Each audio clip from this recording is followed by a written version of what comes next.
മഹാനായ സയ്യിദുനാ ഉമർ ഇബ്നുൽ ഖത്താബ് ഇസ്ലാമിന്റെ രണ്ടാമത്തെ ഖലീഫയാണ്. ഇസ്ലാമിന്റെ രണ്ടാമത്തെ ഖലീഫയാ. അല്ലാഹുവേ, മസ്ജിദുൻ നബവിയിൽ അല്ലാഹുവിന്റെ പ്രവാചകൻ സ്വല്ലല്ലാഹു അലൈഹി വസല്ലമ തങ്ങളുടെ റൗളാ ശരീഫിലേക്ക് കടന്നു പോകുമ്പോൾ ആ പ്രവാചകന്റെ വലതും ഇടതും രണ്ടുപേരും കിടക്കുന്നുണ്ട്. മഹാനായ സയ്യിദുനാ അബൂബക്കർ സിദ്ദീഖ്, മഹാനായ സയ്യിദുനാ ഉമർ ഇബ്നുൽ ഖത്താബ് റളിയല്ലാഹു തആല അൻഹുമാ രണ്ടുപേര് കിടക്കുന്നുണ്ടല്ലോ. ആ രണ്ടുപേരിലെ ഒരു സ്വഹാബിയാണ് മഹാനായ ഉമർ ഇബ്നുൽ ഖത്താബ് റളിയല്ലാഹു തആല അൻഹു. ആ ഉമർ തങ്ങളുടെ ചരിത്രം എടുത്തു നോക്ക് എന്റെ പ്രിയപ്പെട്ടവരെ. ഉമർ തങ്ങൾ പള്ളിയിലേക്ക് നമസ്കരിക്കുന്നതിന് വേണ്ടി കടന്നു വരികയാ. അല്ലാഹുവിന്റെ പള്ളിയിൽ പടച്ചവനെ സുബ്ഹി ബാങ്ക് വിളിക്കുകയാണ്. അസ്സലാത്തു ഖൈറും മിനൻ അല്ലാഹുവിന്റെ പള്ളിയിൽ നിന്ന് സുബ്ഹി ബാങ്ക് വിളിക്കുമ്പോ സ്വഹാബികൾ മുഴുവനും നിസ്കരിക്കുന്നതിന് വേണ്ടി പള്ളിയിലേക്ക് കടന്നു പോവുകയാ. ഇസ്ലാമിന്റെ ഖലീഫയായ ഉമർ തങ്ങൾ പള്ളിയിലേക്ക് കടന്നു വന്നോ. നിസ്കരിക്കാൻ സമയമായി. അവിടുന്ന് മുഅദ്ദിന് ഇഖാമത്ത് കൊടുക്കുകയാണ്. ഉമർ തങ്ങൾ സുബ്ഹി നമസ്കാരത്തിന് വേണ്ടി ഇമാമത്ത് നിൽക്കുകയാ. ഉമർ തങ്ങൾ പടച്ചവനെ കേറിയിട്ട് ഇമാമായി നിന്നു. അവിടുന്ന് നിയ്യത്ത് ചെയ്ത് കൈകെട്ടുകയാണ്. പടച്ചവനെ ഹദാ വജ്ജഹത്ത് ബോധി. ഉമർ തങ്ങൾ ഫാത്തിഹ ബോധി. പരിശുദ്ധമായ ഖുർആൻ സൂറത്തു ത്വാഹ ഓതുകയാ. സുബ്ഹിയുടെ സമയമാണ്. സുബ്ഹിക്ക് നമസ്കരിക്കുകയാണ്. അതാ ഉമർ ഇബ്നുൽ ഖത്താബ് തങ്ങൾ പടച്ചവനെ അവിടുന്ന് സൂറത്തു ത്വാഹ ഓതുകയാ. അതാ എല്ലാവരും നമസ്കാരത്തിലേക്ക് പ്രവേശിച്ചു കഴിഞ്ഞപ്പോ അബൂ ലുഅ്ലുഅ എന്ന് പറയുന്ന മജൂസിയായ മനുഷ്യനുണ്ടല്ലോ, അതാ വിഷം കടർത്തിയ ഒരു കടാരയുമായി പള്ളിക്കകത്ത് കടന്നു വരികയാ. നിസ്കരിച്ചു കൊണ്ടിരിക്കുന്ന ഉമർ തങ്ങളുണ്ടല്ലോ, നിസ്കരിച്ചു കൊണ്ടിരിക്കുന്ന ഉമർ തങ്ങളുണ്ടല്ലോ, ആ ഉമർ തങ്ങളുടെ ചാരത്തേക്ക് ഓടി വന്നിട്ട് വിഷം കടർത്തിയ കടാരയങ്ങ് കുത്തിക്കേറ്റുകയാണ്. ഉമർ തങ്ങളുടെ അടിവയറ്റിലേക്ക് ആ കത്തി അവിടെ നിന്ന് കുത്തിക്കേറ്റുകയാ. പടച്ചവനെ, ഉമർ തങ്ങളുടെ ശരീരത്തിൽ നിന്ന് രക്തമങ്ങ് ഒഴുകാൻ തുടങ്ങി. ഈ അബൂ ലുഅ്ലുഅ എന്ന് പറയുന്ന മജൂസി ഉണ്ടല്ലോ, ഇറങ്ങി പോകുന്ന സമയത്ത് പള്ളിക്കകത്ത് നമസ്കരിച്ചു കൊണ്ടിരുന്ന സ്വഹാബികള്, ഏഴോളം വരുന്ന സ്വഹാബികളെയും അവിടെ നിന്ന് കുത്തി പരിക്കേൽപ്പിക്കുകയാണ്. പടച്ചവനെ, എന്നിട്ട് അവൻ അവിടെ നിന്ന് ഇറങ്ങി ഓടുകയാ. എന്റെ പ്രിയപ്പെട്ട ചെറുപ്പക്കാരാ, അല്ലാഹുവിന്റെ പള്ളിക്കകത്ത് നമസ്കാരത്തിന് ഇമാമത്ത് നിൽക്കുന്ന ഉമർ ഇബ്നുൽ ഖത്താബ് റളിയല്ലാഹു തആല അൻഹു പൈപ്പ് പൊട്ടിയിട്ട് വെള്ളം ഒഴുകുന്നത് പോലെ തന്റെ ശരീരത്തിൽ നിന്ന് രക്തം ഇങ്ങനെ ഒഴുകുകയാണ്. ഉമർ തങ്ങൾ ഇമാമത്ത് നിൽക്കുകയാണ്. ആ പള്ളിക്കകത്ത് ഒരുപാട് സ്വഹാബികൾ കുത്തുകൊണ്ട് താഴെ കിടക്കുകയാ. എന്നാ ഒരാള് പോലും കൈയടിച്ചില്ല, ഒരാള് പോലും ഇറങ്ങി ഓടിയില്ല. നമസ്കരിക്കാൻ കെട്ടിയ കൈയുണ്ടല്ലോ, അതുപോലെ കെട്ടിയിട്ടവിടെ നിൽക്കുകയാ. ഉമർ തങ്ങൾക്ക് മനസ്സിലായി ഇമാമത്ത് നിൽക്കാൻ എനിക്ക് കഴിയില്ല. ഉമർ തങ്ങൾ വിളിച്ചു പറയുന്നു, അല്ലാഹു അക്ബർ, അല്ലാഹു അക്ബർ, അല്ലാഹു അക്ബർ. പടച്ചവനെ അവിടുന്ന് സൂചന കൊടുക്കുകയാണ്. ഉമർ തങ്ങളുടെ പുറകിൽ നിന്നിരുന്ന സ്വഹാബിയുണ്ടല്ലോ, അബ്ദുറഹ്മാൻ ഇബ്നു ഔഫ് തങ്ങളുണ്ടല്ലോ, മുന്നോട്ട് കേറുകയാ. ഉമർ തങ്ങൾ പിടഞ്ഞ് താഴെ വീണു. ഈ സ്വഹാബി അവിടെ നിന്നുകൊണ്ട് നമസ്കാരം തുടരുകയാ. മോനെ, കാലിന്റെ ചുവട്ടില് ഇസ്ലാമിന്റെ രണ്ടാമത്തെ ഖലീഫ മരണത്തോട് മല്ലടിച്ചുകൊണ്ട് പിടയുകയാ. ആ സമയത്താണ് പള്ളിക്കകത്ത് നമസ്കാരം നടക്കുന്നത്. സാധാരണ ആളല്ല കിടക്കുന്നത്, ഇസ്ലാമിന്റെ ഖലീഫയാണ്, പള്ളിയിലെ ഇമാമാണ്. മരണത്തോട് മല്ലടിച്ചുകൊണ്ട് കിടക്കുമ്പോഴും കെട്ടിയ കൈ പോലും അടിച്ചു മാറ്റാതെ ആ പള്ളിക്കകത്ത് നിൽക്കുന്നവര് മുഴുവനും നിസ്കരിക്കുകയാ. ആ പള്ളിയിൽ ഉമർ തങ്ങളുടെ മകനുണ്ട്. ആ നിസ്കാരത്തില് ഉമർ തങ്ങളുടെ മകനും നിസ്കരിക്കാനുണ്ട്. വാപ്പയാണ് കുത്തുകൊണ്ട് മരണത്തോട് മല്ലടിക്കുന്നത്. എന്തുകൊണ്ടാണ് അവര് കെട്ടിയ കൈയടിക്കാനതെന്നറിയുമോ? ആ കെട്ടിയ കൈയടിക്കാത്തതിന്റെ കാരണം നിനക്ക് തിരിയൂല. കാരണം കൊതുവ് കടിച്ചാൽ അറിയുന്നവരാ. ഉമർ തങ്ങളതാ മരണത്തോട് മല്ലടിക്കുമ്പോഴും അവര് നമസ്കരിക്കാനുള്ള കാരണം എന്തെന്നറിയുമോ? അല്ലാഹുവേ, കൈകെട്ടികെട്ടു പറയുന്നത് എന്താടാ? പഞ്ചകത്വന്റെ അർത്ഥം പഠിക്ക്. എന്തേ കൈകെട്ടികെട്ടു പറയുന്നത്? പഞ്ചകത്വ വജിഹിയലില്ലദീ ഫത്തറസ്സമാവാതി വല്ലർളു. അല്ലാഹുവിനോട് പറയുന്നു, ഇന്ന സ്വലാത്തി വനുസുകി വമഹ്യായ വമമാതി. അല്ലാഹുവിനോട് കരാർ ചെയ്യുകയാണ്. പടച്ചവനെ, നീയാണ് എന്റെ റബ്ബ്, നീയാണ് പടച്ചവനെ ഏറ്റവും വലിയവന്. എന്റെ ജീവിതവും എന്റെ ചലനവും എന്റെ മരണവും എന്റെ സർവ്വതും നിനക്കാണല്ലാ. പടച്ചവനോട് കരാർ ചെയ്യുകയാ. അതുകൊണ്ടാണ് കൈയടിക്കാനത്. ഈ പ്രപഞ്ചത്തിന്റെ അധിപനായ പടച്ചറപ്പിന്റെ മുന്നിലാണ് അവൻ നിൽക്കുന്നത്. അതുകൊണ്ട് പടച്ചവനെ നമസ്കാരം കഴിഞ്ഞോ. എല്ലാവരും ഓടുകയാണ്, എല്ലാവരും ഓടിക്കൂടുകയാണ്. മഹാനായ ഉമർ ഇബ്നുൽ ഖത്താബ് റളിയല്ലാഹു തആല അൻഹു അതാ രക്തത്തിൽ കുളിച്ച് കിടക്കുകയാ. എല്ലാവരും അടുത്തു വന്നു, എല്ലാവരും അടുത്തു വന്നു. ഉമർ തങ്ങളെ വിളിക്കുമ്പോ ഉമർ തങ്ങൾ ഉണരുന്നില്ല.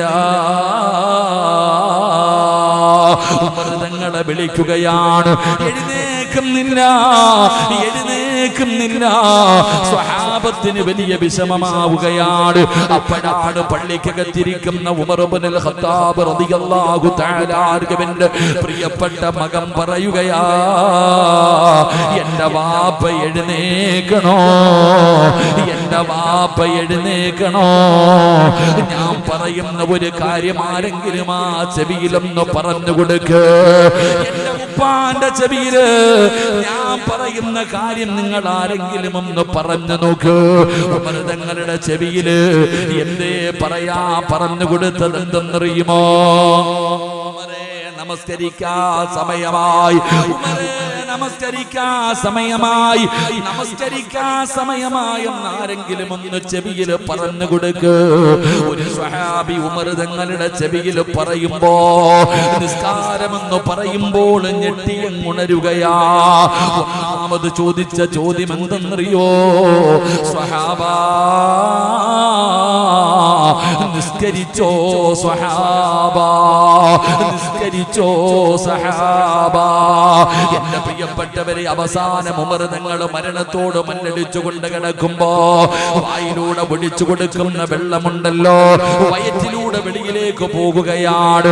പടച്ചവനെ, മരണത്തിന്റെ അവസ്ഥയിൽ കിടക്കുമ്പോ എല്ലാവരും അടുത്തു വരുന്നുണ്ട്.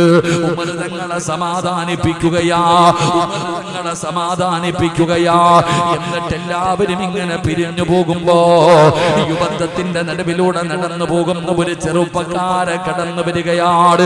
ഉമർ ഇബ്നുൽ ഖത്താബ് റളിയല്ലാഹു തആല അൻഹുവിന്റെ ചാരത്ത് കടന്നു വന്നു. ഉമർ തങ്ങൾ ഖലീഫയല്ലേ, മരണത്തോട് മല്ലടിച്ചുകൊണ്ട് കിടക്കുകയല്ലേ. അപ്പോഴാണ് ഒരു ചെറുപ്പക്കാരൻ ചോദിക്കുന്നു, ഉമറേ, എന്തിനാ കരയുന്നത്? നിങ്ങൾ എന്തിനാ കരയുന്നത്? നിങ്ങൾ എത്ര വലിയ ഭാഗ്യവാനാ ഉമറേ. നിങ്ങൾ അല്ലാഹുവിന്റെ പ്രവാചകന്റെ തലയെടുക്കുന്നതിന് വേണ്ടി കടന്നു പോയവരാ. അല്ലാഹു നിങ്ങൾക്ക് ഹിദായത്ത് തന്നില്ലേ? മുത്തുനബി ഇഷ്ടപ്പെടുന്ന മനുഷ്യനായില്ലേ? നിങ്ങൾ ഇസ്ലാമിന്റെ രണ്ടാമത്തെ ഖലീഫയായില്ലേ? പടച്ചവനെ, ലോകത്ത് ഒരു മനുഷ്യനും കിട്ടാത്ത ഭാഗ്യമല്ലേ അല്ലാഹ് നിങ്ങൾക്ക് നൽകിയത്?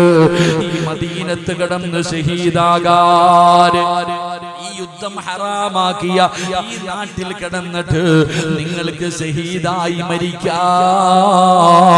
അല്ലാഹു ഭാഗ്യം തന്നില്ലേ ഉമറേ?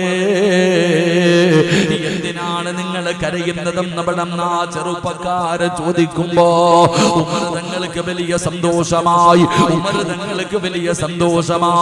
ആ ചെറുപ്പക്കാരൻ തിരിച്ചു നടക്കുകയാണ്. മനസ്സിലേക്ക് സന്തോഷത്തിന്റെ വാർത്തകൾ പറഞ്ഞിട്ട് ഈ ചെറുപ്പക്കാരൻ ഇങ്ങനെ തിരിച്ചു നടന്നു പോകുമ്പോ ഉമർ തങ്ങളൊരു കാഴ്ച കാണുകയാ.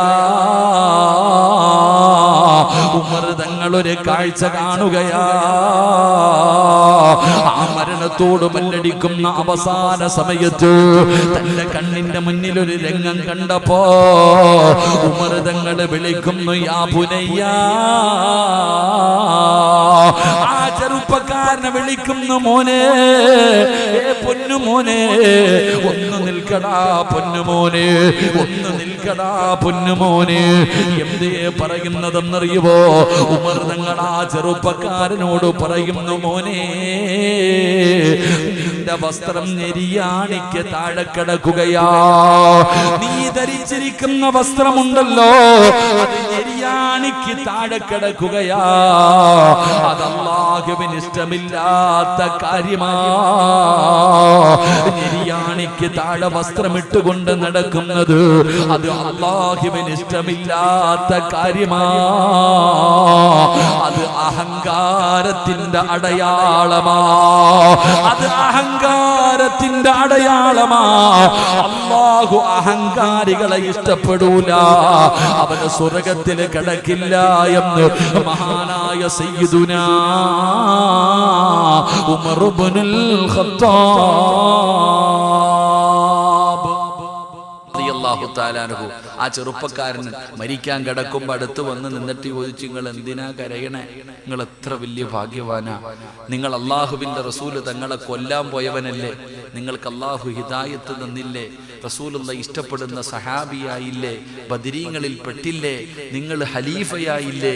ഈ മദീനത്ത് കിടന്നിട്ട് ഒരാൾക്കും ഷഹീദാകാൻ പറ്റൂല. നിങ്ങൾക്ക് അല്ലാഹ് ഇത്രയും വലിയ ഭാഗ്യം തന്നില്ലേ? എന്തിനാ കരയണേ? തിരിച്ചു പോകുന്ന സമയത്ത് ഉമർ തങ്ങൾ ആ ചെറുപ്പക്കാരനോട് വിളിച്ചിട്ട് പറഞ്ഞു, മോനെ, ഞെരിയാണിക്ക് താഴെയാണ് നിന്റെ വസ്ത്രം കിടക്കുന്നത്. അത് അല്ലാഹുവിന് ഇഷ്ടമില്ലാത്ത കാര്യമാ. ഞെരിയാണിക്ക് താഴെ വസ്ത്രം ഇട്ടുകൊണ്ട് നടക്കുന്നത് അഹങ്കാരത്തിന്റെ അടയാളമാണെന്ന് നബി മുഹമ്മദ് മുസ്തഫ. എഴുന്നേറ്റ് നേരെ നിന്ന് എല്ലാവരും ഒന്ന് എഴുന്നേറ്റ് നേരെ നിന്ന്. എന്നിട്ട് ഇനി നിങ്ങൾ നോക്ക്, നിങ്ങളുടെ വസ്ത്രം ഞെരിയാണിക്ക് താഴെയാണോ മുകളിലാണോ എന്ന്. ഇനി നോക്ക്, അഹങ്കാരം ഉണ്ടോ? അള്ളാഹു പുറത്തുവരുമാറാകട്ടെ. നിങ്ങൾ ഇട്ടിരിക്കുന്ന വസ്ത്രം അത് പാൻ്റാണെങ്കിലും മുണ്ടാണെങ്കിലും നിന്റെ ഞെരിയാണിക്ക് താഴെയാണോ അത് കിടക്കണേ? എന്തേ, അത് തെറ്റല്ലേ? അത് പാപമല്ലേ? ഓ, എന്ത് പാപം ഉസ്താദേ, എന്ത് പാപല്ലേ? ഇതാണോ വലിയ പാപം? നമുക്ക് നിസാരവാ. ഞെരിയാണിക്ക് താഴെ വസ്ത്രമിട്ട് വലിച്ചിടച്ചുകൊണ്ട് നടക്കുന്നത് അഹങ്കാരത്തിന്റെ അടയാളമാണ്. അവൻ രക്ഷപ്പെടൂല. അള്ളാഹു നമുക്ക് പുറത്തുവരുമാറാകട്ടെ. അള്ളാഹു പുറത്തുവരുമാറാകട്ടെ. അപ്പൊ മുണ്ട് പൊക്കി കൊടുത്ത് ഞെരിയാണിക്ക് താഴെ കിടക്കുന്നവർ മുണ്ട് പൊക്കി കൊടുത്തിട്ടിരിക്കുക. കാരണം അഹങ്കാരിയുടെ ഒരു ദുആയും ഒന്നും അള്ളാഹു സ്വീകരിക്കൂല. അള്ളാഹു കാക്കുമാറാകട്ടെ. അള്ളാഹു കാത്തുരക്ഷിക്കുമാറാകട്ടെ. എൻ്റെ പ്രിയപ്പെട്ട സഹോദരിമാര്, നിങ്ങൾ റോഡിൽ കൂടെ പോകുമ്പോൾ റോഡ് തൂത്തോണ്ടാ പോണേ. പള്ളിയുടെ മുറ്റത്തുകൂടെ നടത്തി എന്തിനാ നീ വെറുതെ ചൂല് കൊണ്ട് തൂക്കണേ? നീ എന്തിനാ ആമിനാത്ത ചൂല് കൊണ്ട് തൂക്കണേ? നീ ഫർദ് ഇട്ടുകൊണ്ട് വീടിന്റെ റൗണ്ടും നടന്നാ പോരെ? ഇങ്ങനെ യക്ഷി നടക്കുന്നത് പോലെ വലിച്ചോണ്ട് നടക്ക. റോഡിൽ കിടക്കണ പട്ടി നടന്നു പോകുന്ന വഴിയിലൂടെ നീ ഇതിട്ടുകൊണ്ട് പോണേ. എന്നിട്ട് നിസ്കരിക്കണം, അതിട്ടണ്ട. പട്ടി നടക്കുന്ന വഴിയിലൂടെ നീ ഇങ്ങനെ വലിച്ചെടുച്ചോണ്ട് നടക്കും. എന്നിട്ട് നിസ്കരിക്കുമ്പോഴും അതുകൊണ്ടാ വീടിനകത്ത് കയറണേ, നിസ്കാര റൂമിനകത്ത് കയറണേ. നിസ്കരിക്കുന്ന അതുകൊണ്ട് ഖുർആൻ പട്ടി തൊട്ട 7 വെള്ളത്തിൽ കഴുകണമെന്ന. അപ്പൊ നീ എന്ത് ചെയ്യണം? നിന്റെ ഫർദ് എവിടെ കൊണ്ടിട്ട് മുക്കണം? അള്ളാഹു കാത്തുരക്ഷിക്കുമാറാകട്ടെ. സാരമായി പോയി. ഞെരിയാണിക്ക് താഴെ വസ്ത്രം മുകളിലോട്ട് പൊക്കിയിട്ട് കഴിഞ്ഞാ പിന്നെ ഇപ്പൊ ആരോടാ ഇത് പറയണത്? ഇപ്പത്തെ ചെറുപ്പക്കാര് മുട്ടിന് മുകളിലുള്ളതല്ലേ ഇത്, ഔറത്ത് പോലും മറക്കണില്ല, നിക്കറിട്ടുണ്ടാ നടക്കണേ.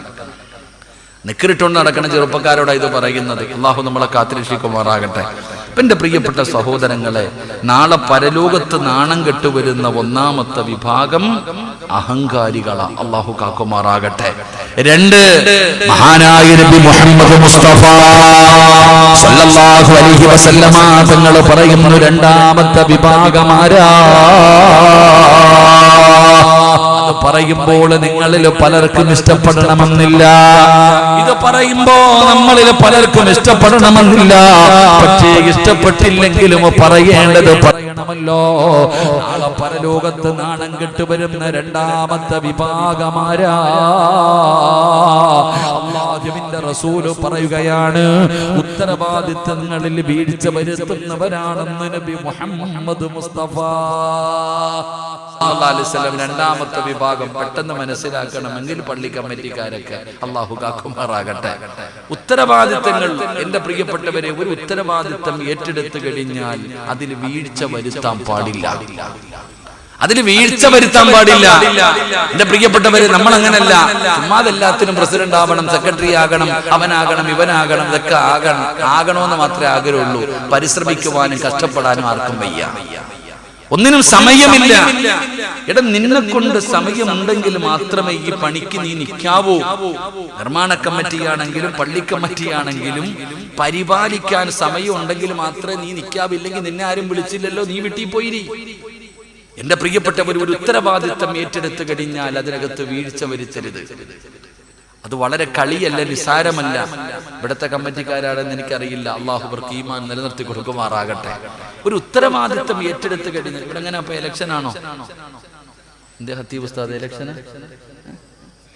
ഓരോ നാട്ടില് പഞ്ചായത്ത് ഇലക്ഷൻ നടക്കുന്ന പോലെ പള്ളിയിൽ ഇലക്ഷൻ നടക്കുന്നത്. ആരാവാൻ? പ്രസിഡന്റ് ആവാൻ. സുബ്ഹാനല്ലാഹ്. പണ്ടുള്ള ആൾക്കാരോടൊക്കെ എന്റെയൊക്കെ ചെറുപ്പകാലത്ത് നാട്ടുകാരെല്ലാവരും കൂടെ ഒരു വീട്ടിൽ പോയിട്ട് പറയും, ഹാജിയാരെ നിങ്ങൾ പള്ളിയുടെ പ്രസിഡന്റ് ആവും. എനിക്ക് വയ്യ, ആരെങ്കിലും അയക്കൂ. ഇന്നോ അടുക്കള വാതിലിൽ കൂടെ പോയിട്ട് പറയും, ബിസ്മില്ലാഹിർ റഹ്മാനിർ റഹീം, എനിക്ക് വോട്ട് തരണേ എന്ന്. ആരാവാൻ? ആലിച്ചൂക്ക്. ഒരു ഉത്തരവാദിത്തം ഏറ്റെടുത്ത കഴിഞ്ഞ് നിസ്സാരമല്ല. ഇന്ത്യയുടെ രാഷ്ട്രപിതാവ് പറഞ്ഞു, ഞാൻ ആഗ്രഹിക്കുന്ന ഭരണം ഉമറിന്റെ ഭരണവാ. ഏത് ഉമറെന്നറിയോ? ഉമർ ഇബ്നുൽ ഖത്താബ് റളിയല്ലാഹു തആല അൻഹു ഒരിക്കൽ തന്റെ ഓഫീസിൽ ഇരിക്കുകയാ.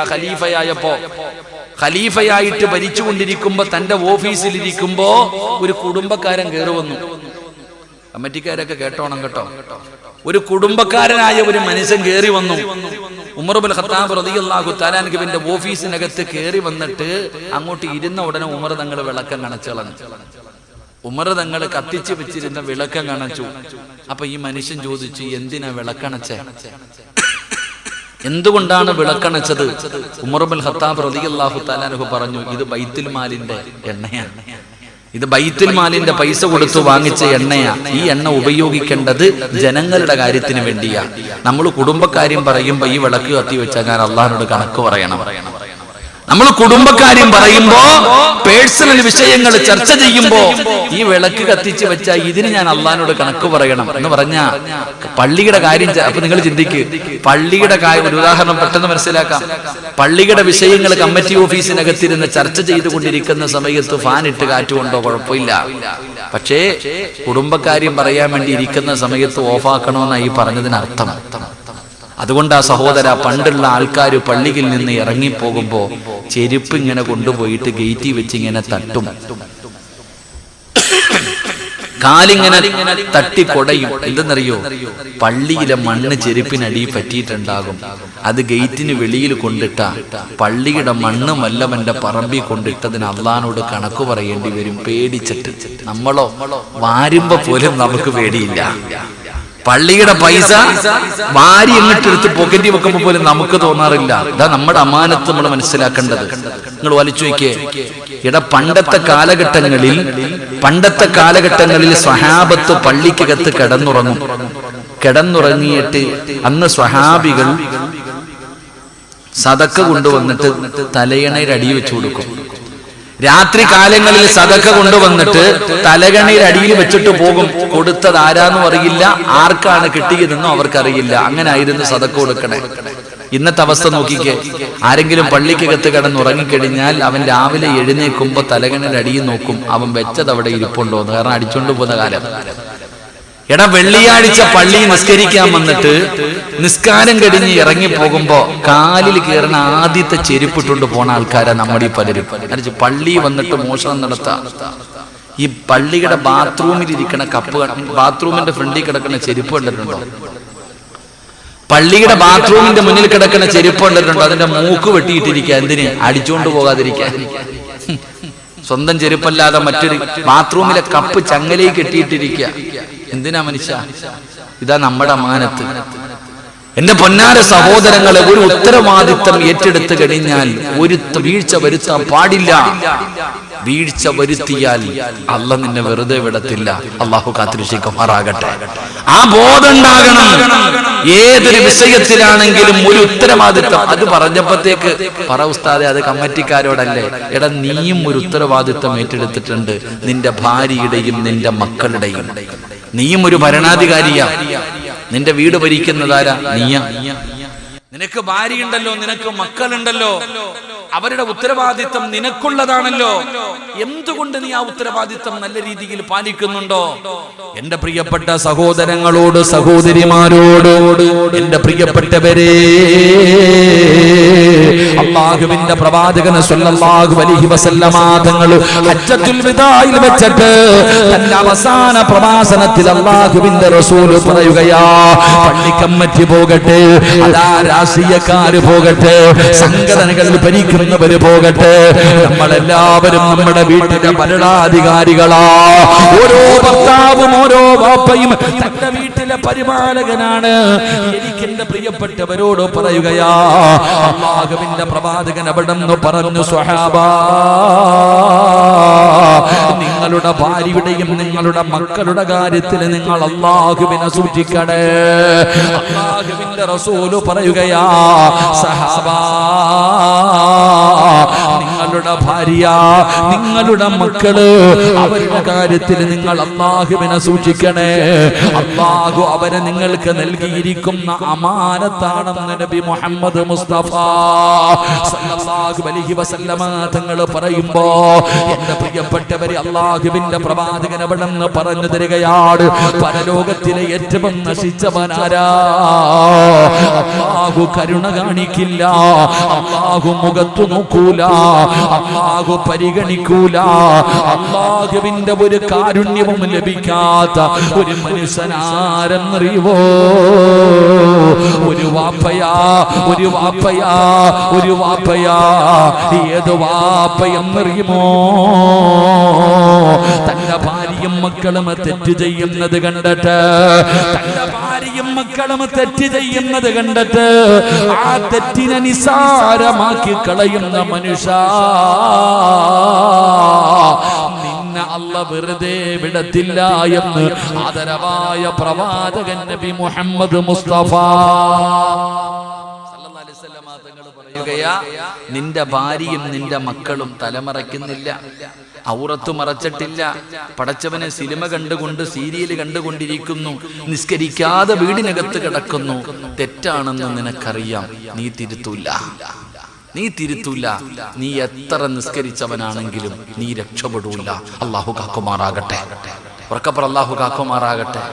എടാ, ശരീരത്തിൽ തന്റെ 18 വയസ്സുള്ള മകള് ഇടാൻ പാടില്ലാത്ത വസ്ത്രം ധരിച്ച് ശരീരത്തിന്റെ വടിവുകൾ വെളിയിൽ കാണിച്ച് തലമറയ്ക്കാതെ നടക്കുമ്പോ ഒരു നേരെയുള്ള വസ്ത്രമിട എന്ന് പറയാൻ നിന്നെ കൊണ്ട് കഴിയുന്നില്ല. 18ഉം 19ഉം വയസ്സുള്ള നിന്റെ മക്കൾ നിസ്കരിക്കാതെ വീടിനകത്ത് കിടക്കുമ്പോ നിസ്കരിക്കട എന്ന് പറയാൻ നിനക്ക് പറ്റുന്നില്ല. നിന്റെ കൂടെ ബെഡിനകത്ത് രാത്രി മുഴുവനും കിടന്നുറങ്ങുന്ന ഭാര്യ, നീ സുബഹിക്ക് 4 മണിക്ക് എഴുന്നേറ്റ് തഹജ്ജുദ് നിസ്കരിച്ചിട്ട് പള്ളിയിൽ പോകും ബാങ്ക് വിളിക്കുന്നതിന് മുമ്പ് കൂടെ കിടക്കുന്നവളോട് വിളിച്ചിട്ട് എഴുന്നേറ്റ് നിസ്കരിക്കടി എന്ന് പറയാൻ നിന്നെ കൊണ്ട് പറ്റുന്നില്ല. നീ ആ നാട് നന്നാക്കാൻ നടക്ക.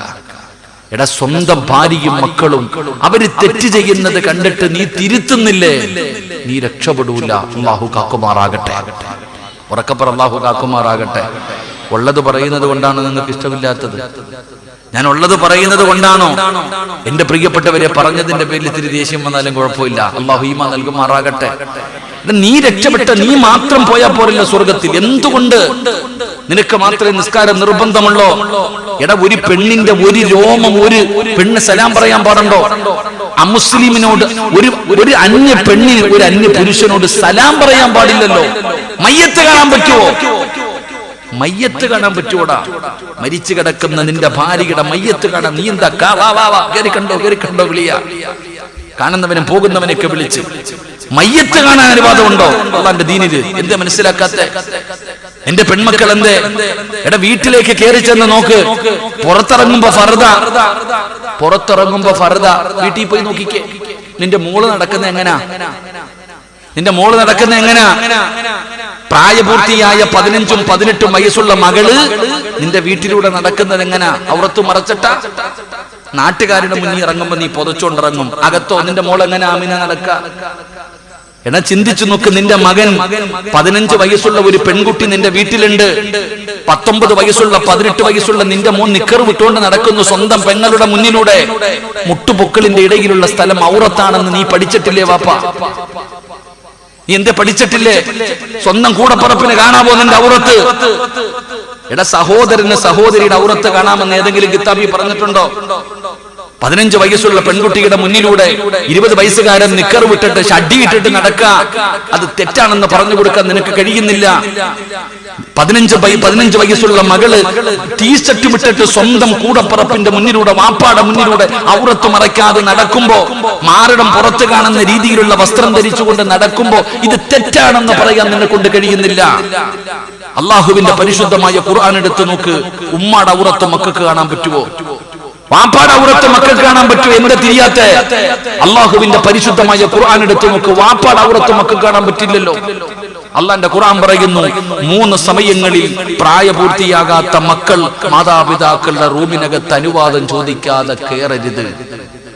7 വയസ്സിന് താഴെ പ്രായമുള്ള മക്കൾ 3 സമയങ്ങളിൽ മാതാപിതാക്കളുടെ ബെഡ്റൂമിന്റെ വാതിലിൽ തട്ടിയിട്ട് ചോദിക്കണം, ഞാൻ കേറി വരട്ടെ എന്ന് അനുവാദം ചോദിക്കാതെ കേറരുത്. അള്ളയാ പറഞ്ഞേ. ഇത് 45 വയസ്സുകാരനോടല്ല, 18 വയസ്സുള്ളവനോടല്ല. പ്രായപൂർത്തിയാകാത്ത മക്കൾ എന്ന് പറഞ്ഞാൽ നിസ്കാരം കൽപ്പിക്കേണ്ടത് 7 വയസ്സിന് താഴെ പ്രായമുള്ള മക്കൾ ഉമ്മയുടെ ബാപ്പയുടെയും റൂമിൽ തട്ടി ചോദിക്കണം, ഞാൻ കേറി വരട്ടെ. എപ്പോഴാ 3 സമയം? 1 സുബഹിന്റെ മുമ്പുള്ള സമയം, വെളുപ്പാങ്കാലം. 2 ഉച്ചഭക്ഷണം കഴിച്ചിട്ട് കിടന്നുറങ്ങുന്ന സമയം. 3 രാത്രിയിൽ. ഈ 3 സമയങ്ങളിലും ചോദിച്ചിട്ടേ കയറാവൂ. എന്തുകൊണ്ട്? ഉദാഹരണം ഞാൻ പറയാം. നമ്മൾ രാത്രി കിടക്കുമ്പോ മുണ്ടൊക്കെ ഉടുത്തിയിട്ട് കിടക്കും. നമ്മൾ രാത്രി ആണുങ്ങളൊക്കെ കിടക്കുമ്പോ മുണ്ടൊക്കെ ഉടുത്തിട്ട് കിടക്കും. രാവിലെ നോക്കണം, പടച്ചവനെ ഉറക്കത്തിൽ നിന്ന് ആദ്യം എഴുന്നേക്കുമ്പോ തിരയുന്നത് ഈ മുണ്ട. കട്ടിലിനടി കിടക്ക, കടപ്പുറത്ത് കിടക്കണ പോലെ കിടക്ക, മദാമ കിടക്കണ പോലെ വാപ്പ. സായിപ്പ് വന്ന് കിടക്കുന്ന ഉമ്മ കിടക്കണ കാര്യമൊന്നും ഞാൻ പറയണില്ല. എന്റെ പ്രിയപ്പെട്ടവരെ, നമ്മൾ ഉറങ്ങുന്ന സമയം നമ്മുടെ ഔറത്ത് തുറന്നു കിടക്കുകയാ. ഈ സമയത്ത് 5 വയസ്സുള്ള ഒരു മകള് റൂമിനകത്ത് കയറി വന്ന വാപ്പാടെ ഔറത്ത് കാണുമ്പോ ഒന്ന് ആലോചിക്കേ. ഉമ്മയുടെ ഔറത്ത് കാണാൻ പാടില്ല. എടാ, ഇനി എന്തിന്? എടാ, 40 വയസ്സുള്ളവൻ തന്റെ ഉമ്മയുടെ ഔറത്ത് കണ്ട എന്തെങ്കിലും തോന്നുമോ നമുക്ക്? നമ്മുടെ ഉമ്മയല്ലേ, നമ്മുടെ ഉപ്പയല്ലേ, അവരുടെ ഔറത്ത് കണ്ടാൽ ഒരു മക്കൾക്കും ഒന്നും തോന്നാറില്ല. എന്നാലും അള്ളാഹ് പറഞ്ഞ് കാണണ്ട. ഉമ്മയുടേതാണെങ്കിലും വാപ്പയുടേതാണെങ്കിലും ആ പ്രായപൂർത്തിയാകാത്ത മക്കൾ പോലും കാണാൻ പാടില്ല എന്ന് പറയുമ്പോ എന്തേ ഉമ്മ നിനക്ക് തിരിയാത്തത്? നാട്ടുകാരുടെ മുന്നിൽ മുഴുവനും മറച്ചു നടക്കുന്ന നീ നിന്റെ മക്കളുടെയും നിന്റെ ഭർത്താവിന്റെ നിങ്ങൾ ചിന്തിക്കാത്തത് എന്തുകൊണ്ടാ? അതുകൊണ്ട് എന്റെ ഉപ്പമാരോട് പറയുന്നു, തിരുത്തിക്കോ പാവം. നിന്റെ കണ്ണിന്റെ മുന്നിൽ നടക്കുന്ന തെറ്റുകൾ നീ തിരിക്ക്. നാട്ടുകാരുടെയല്ല, സ്വന്തം ഭാര്യയുടെയും മക്കളുടെയും തെറ്റ് നീ തിരുത്തി കൊടുത്തില്ലെങ്കിൽ നീ ആ ഉത്തരവാദിത്വത്തിൽ വീഴ്ച വരുത്തിയാൽ അള്ളാഹു നിന്നെ വെറുതെ വിടത്തില്ല. അള്ളാഹു നമ്മളെ കാത്തുരക്ഷിക്കുമാറാകട്ടെ. അൽഹംദുലില്ലാ, ഇത്രയും വലിയ പള്ളി കെട്ടുന്നു. പള്ളിയൊക്കെ നല്ലതാ സഹോദര, പള്ളിയൊക്കെ വലുതാ.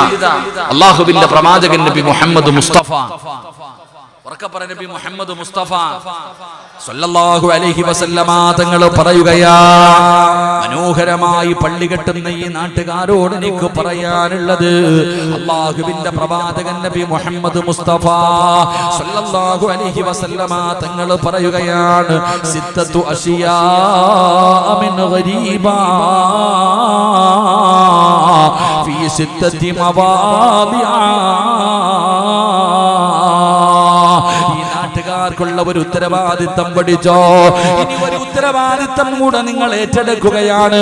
അല്ലാഹുവിന്റെ റസൂല് പറയുകയാണ്, 5 സ്ഥലങ്ങളിൽ 5 കാര്യങ്ങൾ ഇരുന്ന് കരയുകയാ. 5 സ്ഥലങ്ങളിൽ 5 കാര്യങ്ങൾ ഇരുന്ന് തേങ്ങുകയാണെന്ന് നബി മുഹമ്മദ് മുസ്തഫ സല്ലല്ലാഹു അലൈഹി വസല്ലമ തങ്ങൾ പറയുകയാണ്. ആ കണ്ണീര് നിങ്ങൾ സൂക്ഷിക്കണേ, ആ കണ്ണുനീര് നിങ്ങൾ സൂക്ഷിക്കണേ എന്ന് ആദരവായ പ്രവാചകൻ നബി മുഹമ്മദ് മുസ്തഫ. 6 എണ്ണമാണ് മുത്തുനബി പറഞ്ഞു തന്നത്. 2 എണ്ണം പറഞ്ഞു തരാ. 1 ആണുങ്ങൾക്കുള്ളതാണ്, 1 പെണ്ണുങ്ങൾ സൂക്ഷിക്കാനുള്ളതാണ്. അല്ലാഹുവിന്റെ പ്രവാചകൻ പറഞ്ഞു, ഈ കണ്ണീര് നിങ്ങൾ സൂക്ഷിക്കണേ. ഇത് നിങ്ങളെ നശിപ്പിച്ചു കളയും, ഇത് നിങ്ങളെ തകർത്ത് കളയും. അല്ലാഹുവിന്റെ റസൂൽ അവിടെ നിന്ന് പറയുകയാ, സ്വഹാബാ, ഒന്നാമത്തെ കാര്യം എന്തെന്നറിയുമോ? അൽ മസ്ജിദു ഗരീബ ഫീമാ ബൈന ഖൗമിൻ ലാ യുസല്ലൂന ഫീ. അല്ലാഹുവിന്റെ പള്ളികളുണ്ടല്ലോ, അല്ലാഹുവിന്റെ ഭവനങ്ങളുണ്ടല്ലോ, ആ പള്ളിയിൽ ജനങ്ങളെ നിസ്കരിക്കാതെ വന്നാൽ, ഇത്രയും മനോഹരമായ കോടികൾ കൊടുത്തിട്ടൊരു പള്ളി കെട്ടിയിട്ട് ഈ പള്ളിയിൽ നിങ്ങൾ നിസ്കരിക്കാൻ വരുന്നില്ലേ? ഈ പള്ളിയുടെ പരിസരത്ത് കിടക്കുന്ന ആണുങ്ങള്, നിസ്കാരം നിർബന്ധമുള്ള നിങ്ങള് ഈ പള്ളിയിൽ നമസ്കരിക്കാൻ വരുന്നില്ലെങ്കിൽ ഈ പള്ളി കരയുമെന്ന് ആദരവായ പ്രവാചകൻ നബി മുഹമ്മദ് മുസ്തഫ.